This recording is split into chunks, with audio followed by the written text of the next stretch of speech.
सर्वेभ्यो नमो नमः। कक्षा में उपस्थित सभी सदस्यों का आदर सहित यथायोग्य अभिवादन एवं स्वागत भी। सभी सदस्य अपने अपने इष्टों का ध्यान करें। माता गायत्री के मंत्रों का एक बार उच्चारण अवश्य कर ले। साथ ही अपने प्रेरणा के स्रोत एवं अपने गुरुजनों को भी अंतर्मन से अभिवादन कर ले। हम लोगों के द्वारा प्रतिदिन कुंडली वर्ग कुंडलियों पर आधारित कुंडली फलादेश कक्षा आयोजित होती रहती है।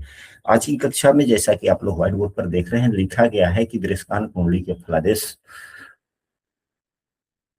की आज 14वीं कक्षा है। हम लोगों 13 कक्षाओं में दृष्टान कुंडली से काफी कुछ समझने का प्रयास किया। आज की कक्षा में उन सभी पूर्व की कक्षाओं का हम लोग पुनरावृत्ति करेंगे, इसलिए आज की कक्षा और भी महत्वपूर्ण हो जाती है। हम लोगों ने पूर्व की कक्षाओं में जो सारांश के तौर पे हम लोगों ने सीखा, उसकी भी पुनरावृत्ति पहले कर लेते हैं, फिर कुछ भूले बिसरे सूत्रों को भी हम लोग समझने का प्रयास करेंगे। हम लोगों ने D3 कुंडली के प्रथम भाव से किन चीजों का विचार करना सीखा था। तो सहोदर भाइयों का, जो हमसे छोटे भाई बहन हैं, उनका सामान्य जनजीवन कैसा होगा, अच्छा होगा या बुरा होगा। हमारे छोटे सहोदर भाइयों से रिश्ते कैसे होंगे, यह दृष्टान कुंडली का लग्न बतलाता है। ठीक इसी प्रकार यदि हम दाम्पत्य जीवन का विचार करते हैं तो वहां नवमांश कुंडली के लग्न का विचार करते हैं कि यदि नवमांश कुंडली का लग्न शुभ होता है, अच्छा होता है, तो दाम्पत्य जीवन सामान्यतः अच्छा व्यतीत होती है ओवरऑल। यदि D10 कुंडली का लग्न शुभ होता है, अच्छा होता है, तो हमारा कार्यकलाप, हमारे व्यवसाय, हमारे नौकरी या हम जो भी काम करते हैं वह सामान्यतः ओवरऑल अच्छा होता है। अगर किसी भी लग्न का, किसी भी वर्ग कुंडली का लग्न अगर पीड़ित होता है तो संबंधित क्षेत्र से संबंधित हमें समस्याएं आती रहती है।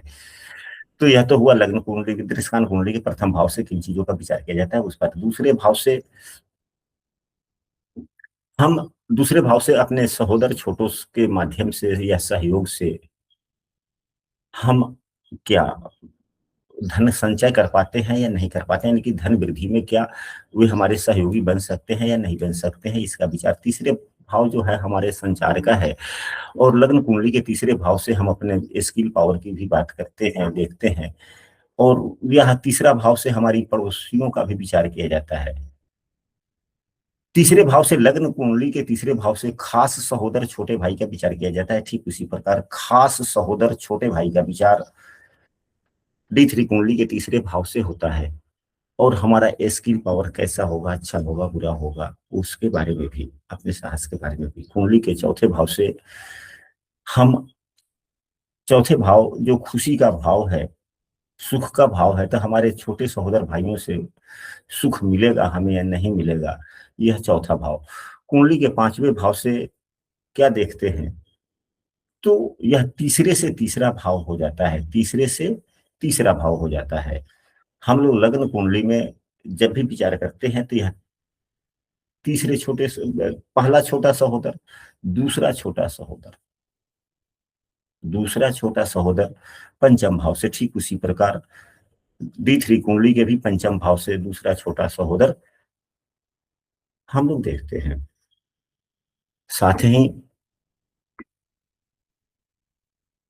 हम यहाँ पंचम भाव जो है यह बुद्धि की भाव है। हम अपने खास छोटे सहोदर भाइयों के लिए हम क्या सोचते हैं, क्या हमारी बुद्धि कहती है, इसके बारे में विचार करते हैं। अब आते हैं छठा भाव। छठा भाव जो है यह हमारे रोग ऋण शत्रु का भाव है। जैसे लग्न कुंडली का छठा भाव रोग ऋण शत्रु भाव का भाव है, ठीक उसी प्रकार यह दृष्टान कुंडली का छठा भाव भी यह समस्याओं का भाव है। दृष्टान कुंडली हमारे साहस पराक्रम ऊर्जा उत्साह का भी कुंडली है। तो हमारे साहस पराक्रम ऊर्जा उत्साह के उपयोग में क्या समस्याएं आने वाली है, हम यहाँ से देखते हैं। अब इसी उदाहरण कुंडली के मान लीजिए कि छठे भाव के स्वामी अपने भाव से तो एक छठे भाव में बैठ गए, यानी कि एक संघर्ष भाव का स्वामी दूसरे संघर्ष भाव में बैठ गया, यह थोड़ा और संघर्षों को बढ़ाता है। दूसरा भाव का स्वामी जो चंद्रमा है वह क्षीण है, अस्त है, इसलिए थोड़ी समस्याएं अधिक होने की संभावनाएं हैं। कुंडली का सातवां भाव, दृष्टान कुंडली के सातवां भाव, यह खास तीसरे सहोदर का छोटा भाई है। मतलब तीसरे खास, हाँ यह तो हुआ पहला सहोदर खास छोटा, पहला सहोदर खास छोटा, दूसरा सहोदर खास सहोदर तीसरा का विचार यहां से किया जाता है। साथ ही यह ऊर्जा उत्साह की कुंडली है और यह सातवां भाव दाम्पत्य जीवन का है। उसी सर पर, सहोदर में बहन भाई दोनों आ जाते हैं ना? हाँ, सहोदर में बहन भाई दोनों आ जाते हैं। अब यहाँ पर आपके एक यह स्टेटमेंट से एक अनकहे प्रश्न उत्पन्न हो गए, एक अनकहे प्रश्न जी जी जी। उत्पन्न हो गए कि छोटा सहोदर भाई होगा या बहन। बहन। तो ये तो ज्योतिष संभावनाओं पर, इस पर भी हम लोग चर्चा कर लेते हैं। यह ज्योतिष संभावनाओं का विषय है। ज्योतिष के फलों में परिवर्तन भी कभी कभी होते हैं, उसके कई कारण होते हैं, तो हम लोग उस पर भी चर्चा कर लेंगे। पहले यहाँ 12वें भाव तक हम लोग आ जाते हैं। तो जी सर। यहाँ पर जो 7वां भाव जो है, यह क्या है? हमारा दाम्पत्य जीवन का भाव है। और तीसरा यह जो डी3 कुंडली हमारे ऊर्जा उत्साह का भी कुंडली है। तो यह आकर्षण को भी बढ़ावा देता है, यह आकर्षण को भी बढ़ावा देता है। यानी कि दाम्पत्य जीवन में किस प्रकार की हमारी ऊर्जा उत्साह इत्यादि होगी, उसका भी विचार करते हैं। अष्टम भाव से किन चीजों का विचार किया जाता है? तो अष्टम भाव लंबी समस्याओं का है। लग्न कुंडली से 8वें भाव से हम लंबी समस्याएं देखते हैं, उसी प्रकार दृष्टिकान कुंडली के 8वें भाव से भी हम अपने ऊर्जा उत्साह की जो यह दृष्टिकान कुंडली है, सहोदर भाइयों की जो कुंडली है, हमारे ऊर्जा उत्साह, साहस, पराक्रम, स्किल पावर इत्यादि में आने वाली लंबी समस्याएं का हम विचार करते हैं। यानी कि हमारे कार्यों में, अब यह देखिए 8वां भाव को खराब भाव क्यों कहा जाता है, चाहे यह क्यों?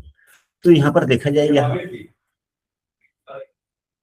यह जो 11वां भाव है, यह हमारी इच्छा का भाव है।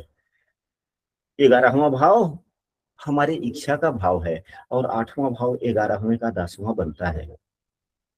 8वां भाव हमारे 11वें का 10वां बनता है। हम अपनी इच्छा की पूर्ति के लिए तरह तरह की कल्पनाएं करते हैं, आगे की बात सोचते हैं कि हम यह करेंगे, वह करेंगे, यह करेंगे, वह करेंगे, तब यह ऐसे हो जाएगा, तब इच्छा की पूर्ति होगी। इसलिए 8वें भाव से हम लोग नई सोच या अग्रिम सोच का भी विचार करते हैं। और 8वां भाव मृत्यु का भी है। तो ठीक उसी प्रकार तो सोच में समस्याएं। 8वें भाव के दृष्टिकान कुंडली के 8वें भाव को हम खर भाव भी कहते हैं। खर का मतलब होता है खराब। खर को एक प्रकार से छिद्र भी कहा जाता है।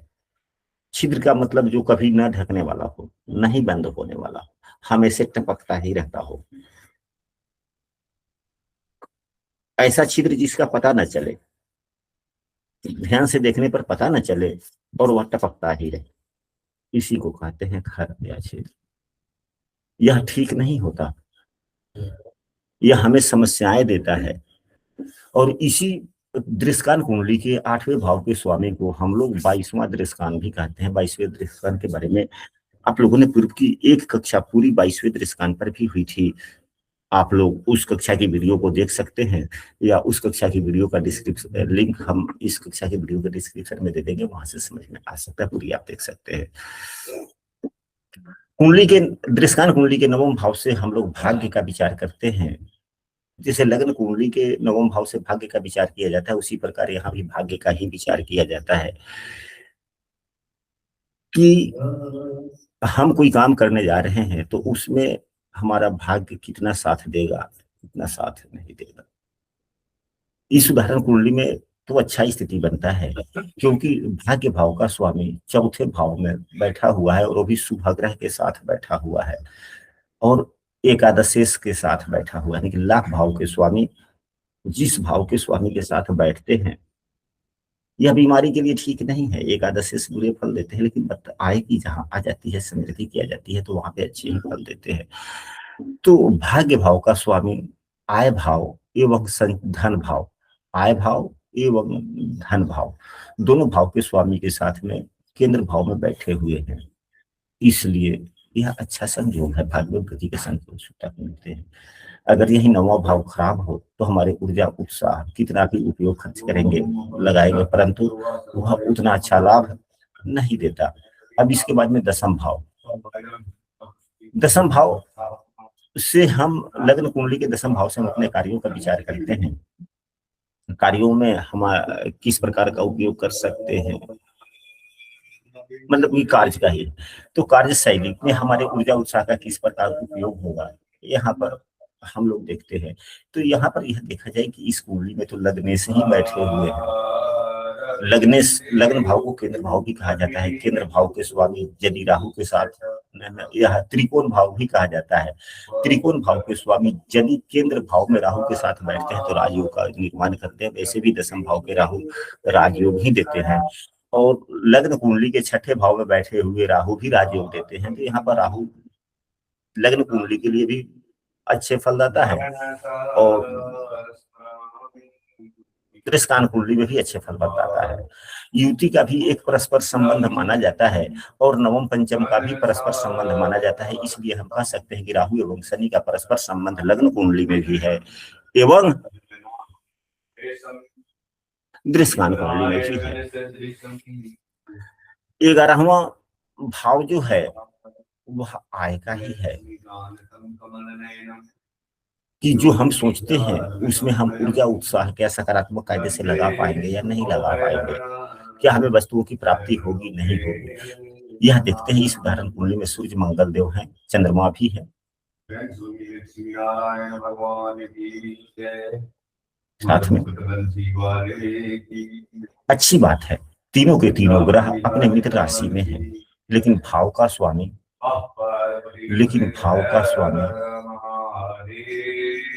चंद्रमा से छठे है। यह एक प्रकार का सकट योग का भी निर्माण करता है, यानी कि हम अपने जीवन में लाभ प्राप्ति के लिए जो भी हम इच्छा व्यक्त करते हैं उसमें ढेर सारे तरह की समस्याएं आने की संभावनाएं बनती है। यानी सकट योग समस्याओं को जन्म देता है। सकट योग समस्याओं को जन्म देता है, परंतु यहाँ पर क्या यह सकट योग पूर्ण प्रभावी है, हाँ या नहीं?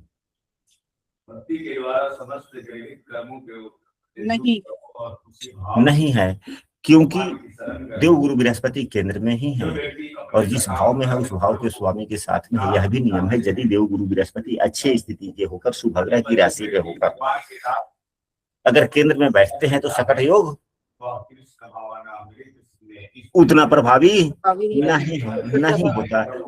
नहीं होता, क्योंकि नियम यह भी है कि यदि देव गुरु बृहस्पति जिस कुंडली में अच्छी स्थिति के होकर के अगर केंद्र में बैठ जाते हैं तो कुंडली के सभी दोषों का समन करते हैं।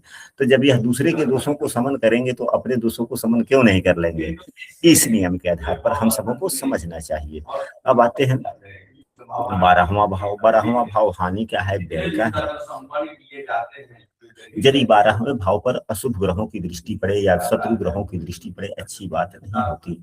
यहाँ पे अगर शनि की दृष्टि है तो स्वराशि की ही दृष्टि है, देव गुरु बृहस्पति की नीच की दृष्टि है। लेकिन देव गुरु बृहस्पति की फलदीपिका पुस्तक में स्पष्ट रूप से लिखा गया है कि नीच की दृष्टि शून्य फल प्रदाता है। हाँ, बीमारियों के लिए वह समस्याएं देते हैं, लेकिन वैसे आर्थिक स्थिति के लिए उतना समस्या, लेकिन नीच का तो नीच का ही है। तो हम लोगों ने सभी दृष्टान कुंडली के सभी भावों से किस भाव से हम लोग इन चीजों का विचार करते हैं, इस पर हम लोगों ने आज की कक्षा में चर्चा किया सारांश तौर पर।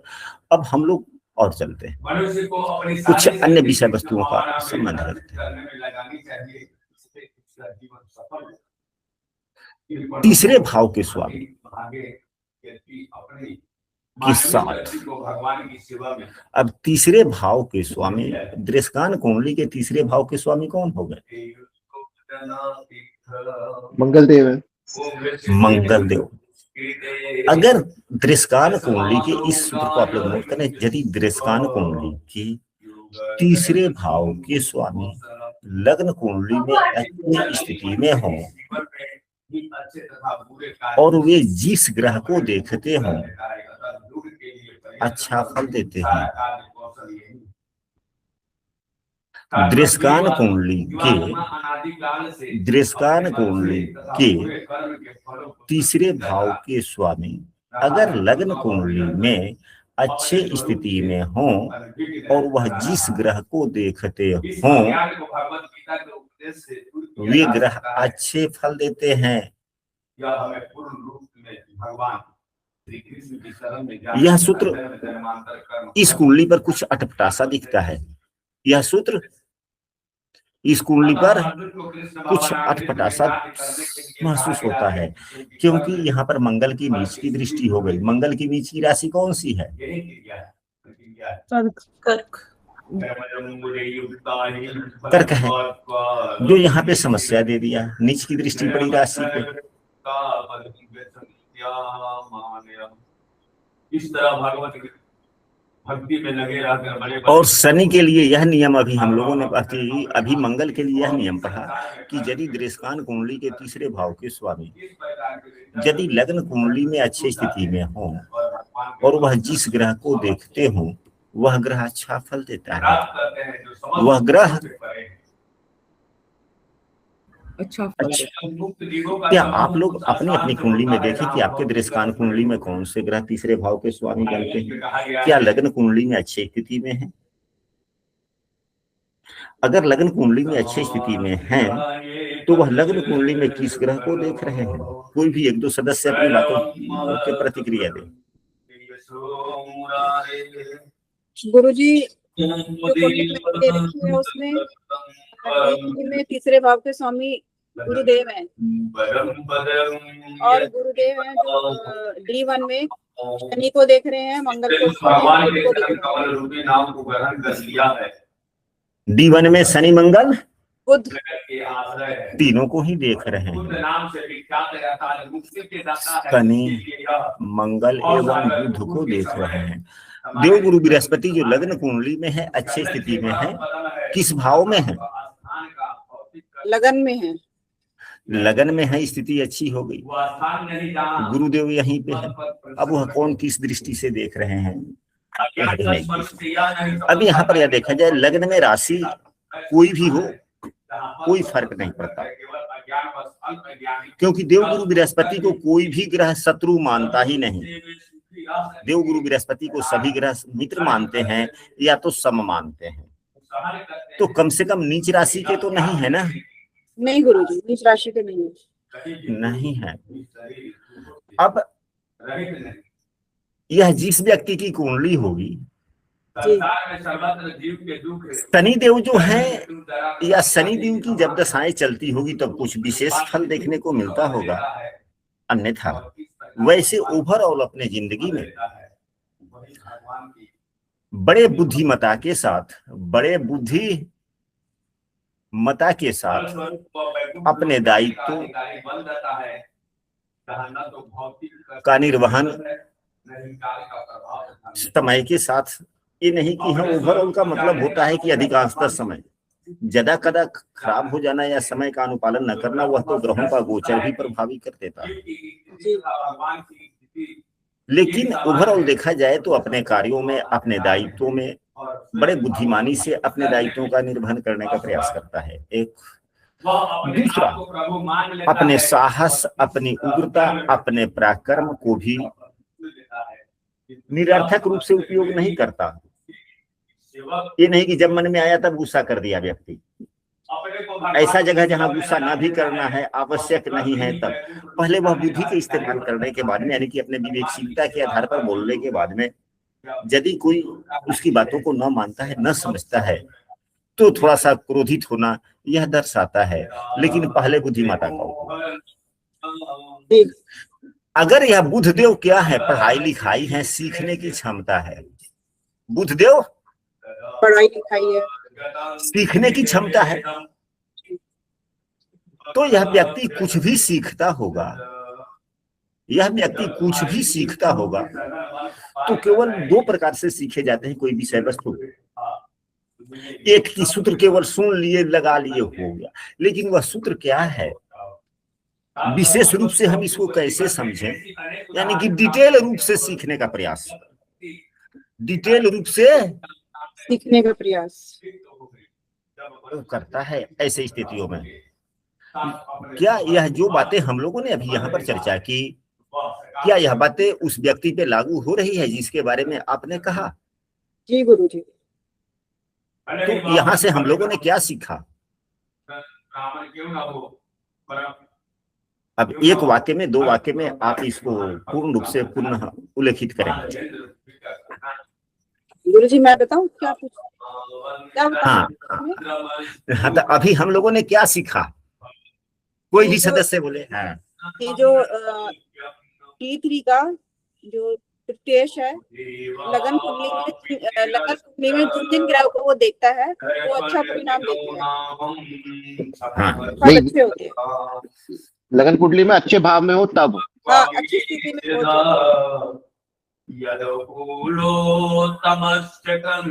मतलब अच्छी स्थिति में बैठा होना चाहिए वो लगन कुंडली में। आगे बोला जाए।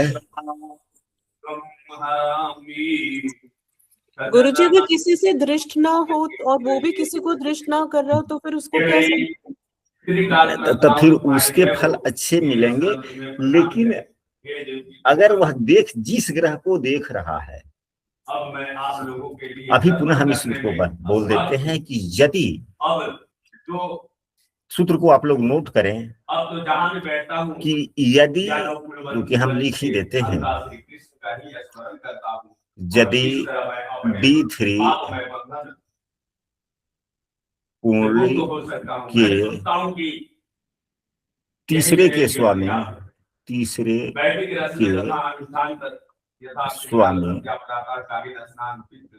लग्न कुंडली में अच्छी स्थिति में हो, अच्छी स्थिति का होकर, लग्न कुंडली में अच्छी स्थिति का होकर जिस ग्रह को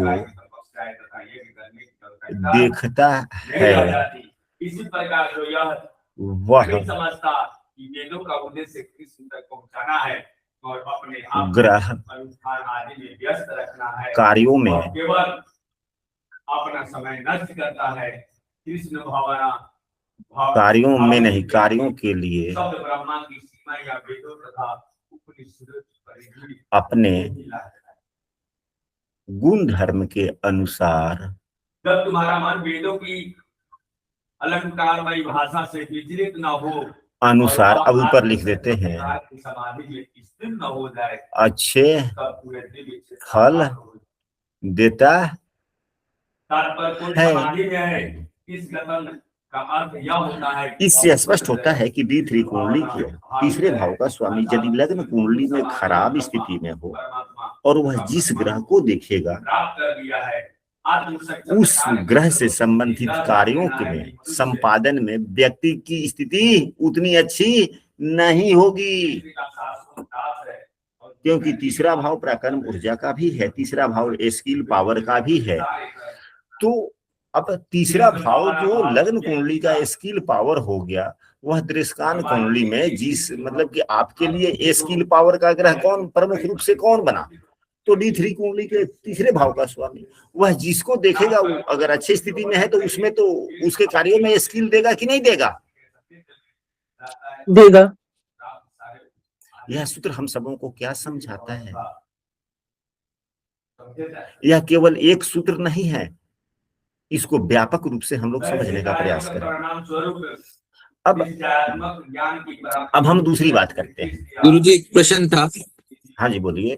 तो ये जब D3 का तृतीय जो है अच्छी स्थिति में आ गया D1 में, तो उस भाव को अगर दृष्टि नहीं देगा किसी ग्रह को, तो उस भाव रिजल्ट तो भाव के ही आएंगे, तो उस भाव को अच्छा नहीं करेगा। हाँ, जिस भाव को देखेगा और जहाँ बैठा होगा, हाँ अच्छी स्थिति में बैठा होगा तो उस भाव को भी, जिस भाव को देखेगा उस भाव को भी। जी, क्योंकि बहुत ऐसे चांसेस हैं कि किसी ग्रह को देखे ही ना। हाँ, तो नहीं देखेगा तो जिस आखिर किसी ना किसी भाव को तो देखेगा ना, देखेगा। हाँ, तो भाव के मिलेंगे। जी गुरु जी। अब यह सूत्र व्यापक तौर से हम लोग लगा सकते हैं। ज्योतिष संभावनाओं का विषय है, हम सबों को संभावनाओं से पीछे संभावनाओं को तलाशना चाहिए और समझने का प्रयास करना चाहिए। अब आप लोगों में से कोई भी व्यक्ति देखे कि कौन से ग्रह आपके कुंडली में अच्छे हैं या बुरे हैं, या कोई भी ग्रह ले लें, हम भाग्य भाव को ही चयन करते हैं। दृष्टान कुंडली के भाग्य भाव के स्वामी लग्न कुंडली में देखें क्या अच्छे हैं, आप अपने कुंडली में देखें, इस कुंडली में तो अच्छी स्थिति में नहीं है,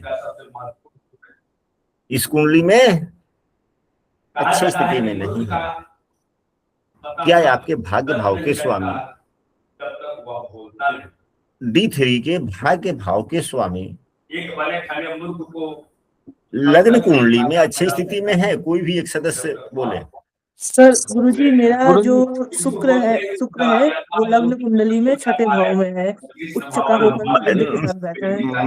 आप हम शुक्र की बात नहीं करते, हम दृष्टान कुंडली के 9वें भाव के स्वामी की बात करते हैं। शुक्र है भाग्य का स्वामी।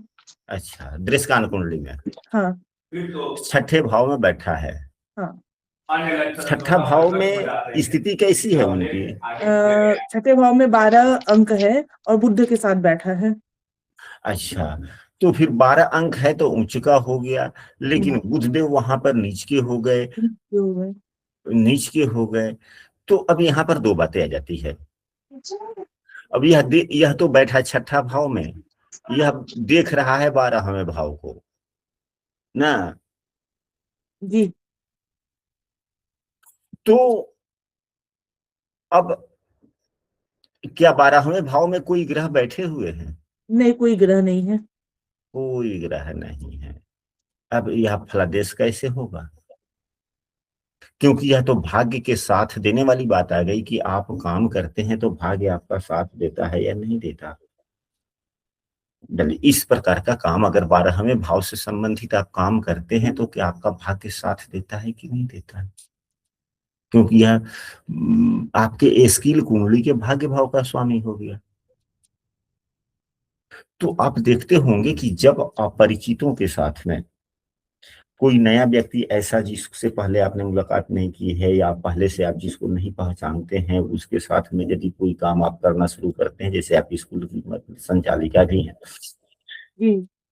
तो आए दिन अपरिचितों से मुलाकात होती है, बातचीत होता है। यदि वह कुछ कहता है और उस पर अमल करने का प्रयास करते हैं तो लाभ नहीं मिल पाता उतना जितना मिलना चाहिए। क्या मिलता है? जितना मिलना चाहिए गुरुजी उतना नहीं मिल पाता है। नहीं मिलता, यानी कि उसमें आप काम भी करते हैं लेकिन आपका भाग्य साथ नहीं देता है। नहीं देता। क्या यह बातें स्पष्ट है? जी गुरुजी। तो इससे क्या हम लोगों ने सीखा?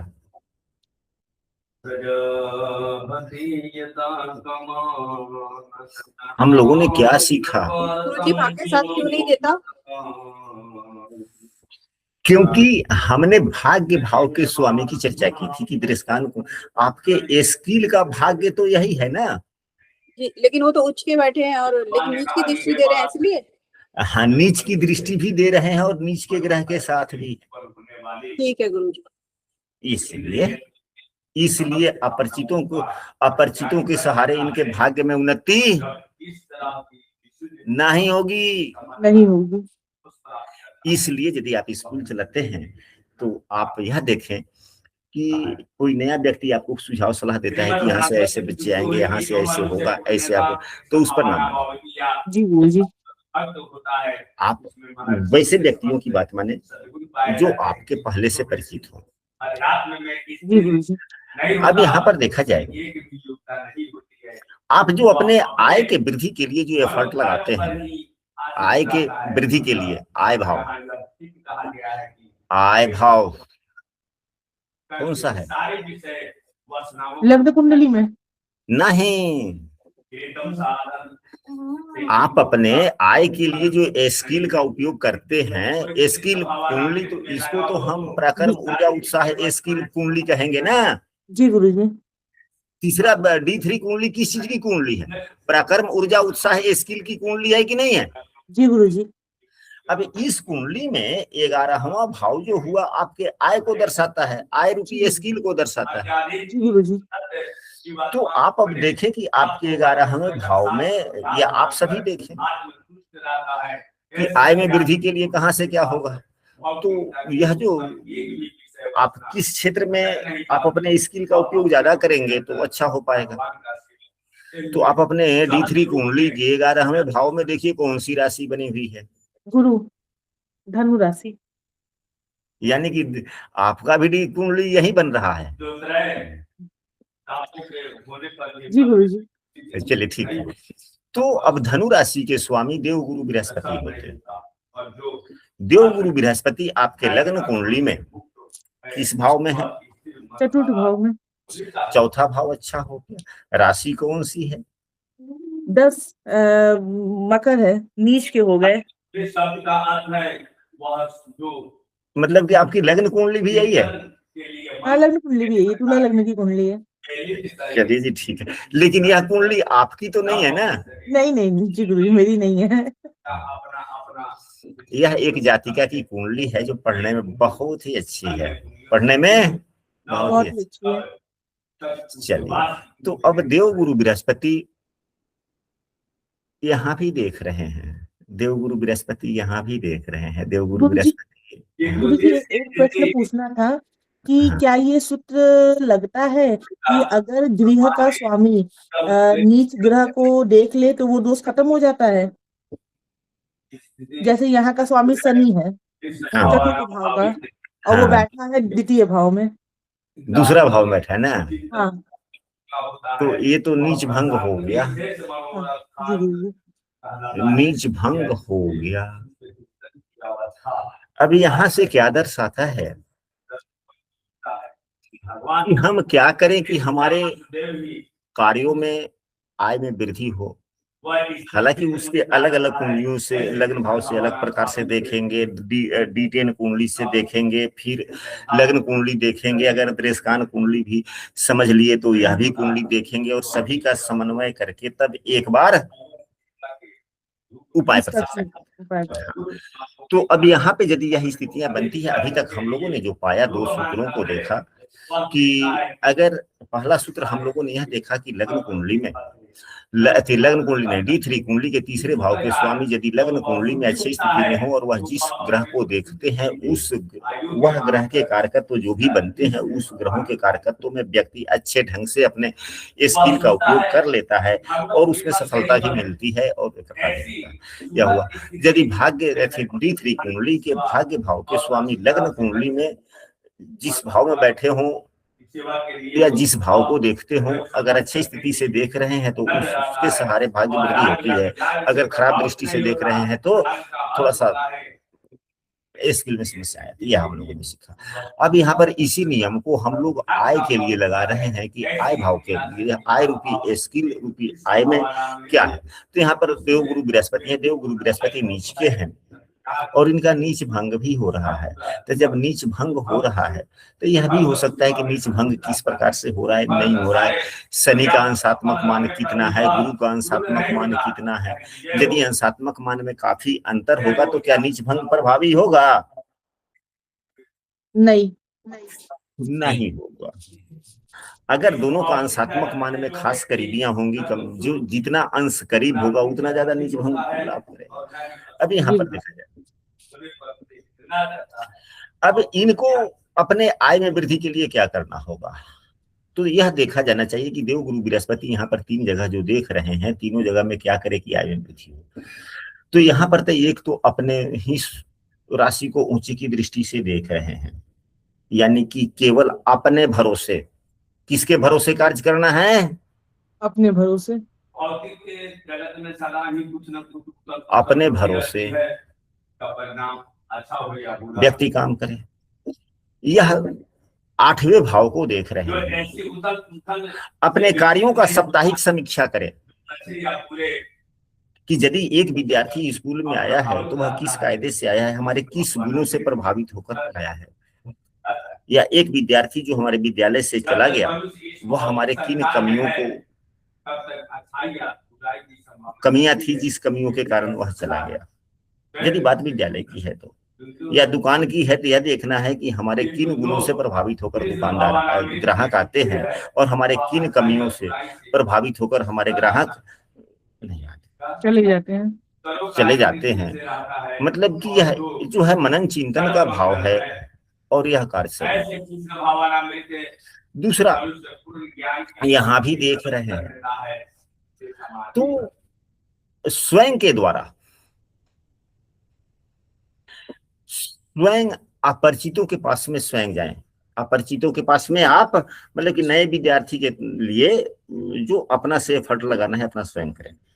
यदि दुकानदारी करते हैं किसी को माध्यम बना के न जाएं। अगर, क्योंकि यह जो एकादशेष बने यह आपके हैं, ये जो एकादशेष बने आपके स्वयं के हैं। और इस कुंडली में 11वें भाव में सभी स्वावलंबी ग्रह बैठे हुए हैं। चंद्रमा भी स्वावलंबी है, सूर्य भी स्वावलंबी है, मंगल भी। लेकिन अपने माध्यम से यदि दुकानदारी है तो अपने ग्राहकों को स्वयं तलाशें। यदि आप नौकरी करते हैं, नौकरी करना चाहते हैं, तो अपने मनन चिंतन से अपना नौकरी, अपना कार्य स्वयं तलाशने का प्रयास करें।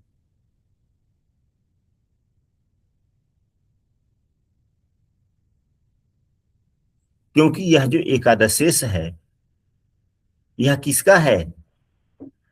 स्वयं का। स्वयं का है। तो ये जहां जहां देखते हैं उसके अनुसार आपको काम यदि करते हैं तो उसमें लाभ मिलने की संभावनाएं अत्यधिक हो जाती है। किंतु अधिकांश व्यक्ति अपनी इंद्रियों के दास बने रहते हैं और इंद्रियों के कहने पर चलते हैं। यह है उत्तर इस प्रश्न का कि योगी किस प्रकार स्थिर होता है। हम लोगों ने पूर्व की कक्षाओं में सर्प दृष्टि कौन पढ़ा था? हम लोगों ने पूर्व की कक्षाओं में क्या क्या पढ़ा था? जो खराब दृष्टिकोण के नाम से जाने जाते हैं, पास दृष्टिकोण और कौन सा? सर्प दृष्टिकोण। यदि लग्नेश D3 कुंडली का यह आपका स्किल का प्रतिनिधित्व करने वाला है शनि। शनि आपका क्या सर्प दृष्टिकोण में तो नहीं है? कुछ न कर संबंध है जब तक कोई करो या न करो, यानी कि नहीं कर आपका और जो स्वयं नहीं बन D3 कुंडली का जो लग्नेश है वह यहाँ पर सर्वश्रेष्ठ उदाहरण कछुए का है। वह किसी भी समय अपने अंग लग्न कुंडली में मीन राशि का हो, लग्न कुंडली में इसी प्रकार कृष्ण भावना मीन राशि का हो और D3 कुंडली में वृश्चिक राशि का हो, यानी कि लग्न में लग्न और यह 3, यानी कि लग्न में मीन राशि का हो और D3 में वृश्चिक राशि का, अर्जुन को उपदेश दिया जा रहा है कि वह तो अच्छा नहीं होता। न करके भगवान की सेवा। यदि लग्न कुंडली में भी वृश्चिक राशि का हो और D3 कुंडली में भी वृश्चिक राशि का हो, या लग्न कुंडली में वृश्चिक राशि का हो और D3 कुंडली में मीन राशि का हो, तो भी अच्छा नहीं होता, तो भी अच्छा नहीं होता।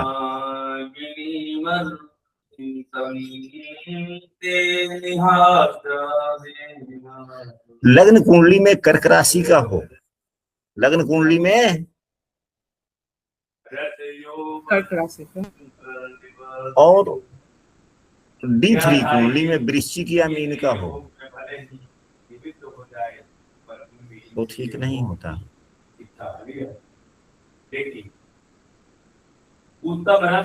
इसे सर्प दृष्टिकोण कहा जाता है। फल दीपिका पुस्तक में आप लोग पढ़ेंगे तो विस्तृत रूप से देखने को मिलेगी। हम तो इतना ही याद करके रखे हुए हैं, हो सकता है कि स्मरण में कुछ त्रुटियां हो, लेकिन यथा संभव यह उतनी बातें। गुरुजी इसका कोई उपाय नहीं? उपाय भी है नहीं ना, तो अब यह देखिए ना कि समस्याएं क्या है। केवल देख लेने से थोड़े हो जाता है कि यह इस स्थिति में है। अगर यह सर्प दृष्टिकोण में है तो क्या वास्तव में आपको समस्याएं दे रहा है? तो अगर D1 में कर्क राशि का है और D3 में भी कर्क राशि का है तो भी सर्वदेश कांड में हुआ? और न वह नहीं, ऐसे प्रतिबंध लगाया जाना चाहता है। यदि कर्क राशि का है और इंद्रिय संयम के लिए वहां पे D3 में भी कर्क राशि का हो जाएगा तो वह तो सर्प में थोड़ा जाएगा, वह आसन प्राणायाम प्रत्याहार चतुष्पद में जाना चाहिए। जी। किंतु जिसने केशव भावनामृत अच्छा, मतलब अगर कर्क राशि का है तो वृश्चिक या मीन में जाएगा तो सर्प में जाएगा, अगर वृश्चिक का है तो कर्क या मीन में जाएगा तब जाएगा सर्प में। नहीं ना, हमने यहाँ पर लिखा यदि लग्न कुंडली में आपके D3 का स्वामी लग्न कुंडली में मेष में है, नहीं ना, यहाँ ये तो हमने दर्शाया है, यह D1 की बात आ गई, यह D3 हो गया। यदि आपके D3 के लग्नेश लग्न कुंडली में D3 का लग्नेश लग्न कुंडली के मीन राशि में है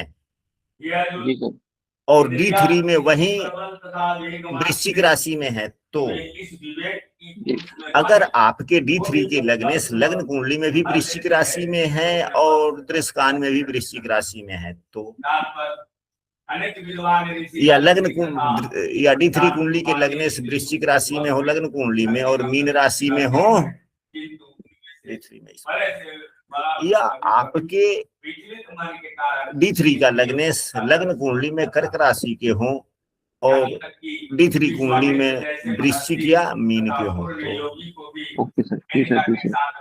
तो यह समस्याएं देते हैं, हमारे सामान्यतः हर कार्यों में समस्याएं देते हैं। ये केवल लग्नेश पे लागू होता है सर? हाँ, जैसे 9th हाउस का स्वामी D3 में हो, वृश्चिक में और D1 में हो मीन में, तब उस पर लागू नहीं होता? नहीं, लागू तो सभी पे होता है, लागू तो सभी पे होता है, लेकिन लग्न जो है हमारे जीवन के हर क्षेत्रों का प्रतिनिधित्व करता है। जी सर, जी सर। लग्न जो है वो हमारे जीवन के सभी क्षेत्रों का प्रतिनिधित्व करता है जी। और अन्य भावों के स्वामी केवल खास क्षेत्र का प्रतिनिधित्व करते हैं। तो जिस भाव का स्वामी जितने खराब स्थिति में होगा वह उन क्षेत्रों के लिए। जी सर, जी सर। अगर D3 का लग्नेश हमारा मान लो जुपिटर मीन राशि में है और D1 में भी वो मीन में पहुंच जाता है, तब नहीं जाएगा सर उसमें सर? नहीं, जी सर। आप फल दीपिका पुस्तक पे देख सकते हैं ना कि फल दीपिका पुस्तक में ग्रहों के लिए कैसा बताया गया। जी सर, जी सर। तो अब आपने तो कुछ ऐसे बात बोले जो अनकहे प्रश्न को जन्म देते हैं। हम लोगों को अनकहे प्रश्नों पर भी चर्चा करना चाहिए। अब यही 5वां भाव हमारा बुद्धि का होता है, 5वां भाव बुद्धि का होता है। और मैं यदि लग्न कुंडली के 5वें भाव या 9वें भाव का स्वामी या लग्न कुंडली का लग्नेश भी सर्प दृष्टान में चला जाता है, अब यही तुला राशि है, तुला राशि के कोई भी लग्नेश अब कहाँ बैठ गए, तो लग्नेश बैठ गए यहाँ कन्या राशि में, कन्या राशि का कोई भी दृष्टान सर्प का होता नहीं, पर इसलिए विजय पा सके क्योंकि उनका मन तो इनके लग्नेश तो ठीक है। कृष्ण भावनामृत में लगा रहता था।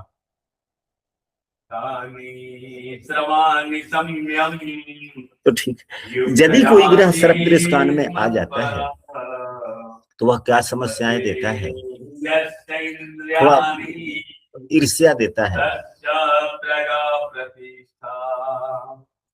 यह अच्छा नहीं होता, प्रयास करने के बावजूद भी सफलता मिलने की संभावनाएं गड़बड़ ढेर सारी समस्याएं हैं।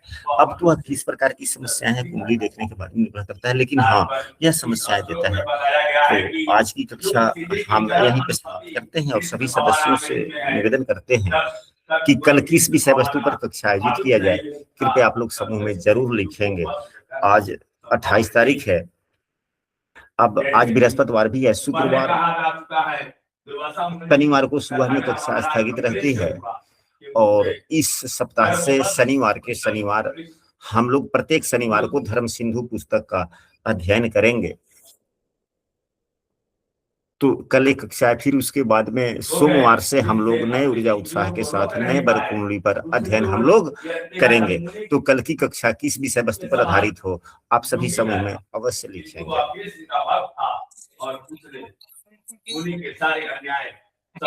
से जब वार्तालाप करते हैं तो उसके गुण धर्म का पता करते हैं।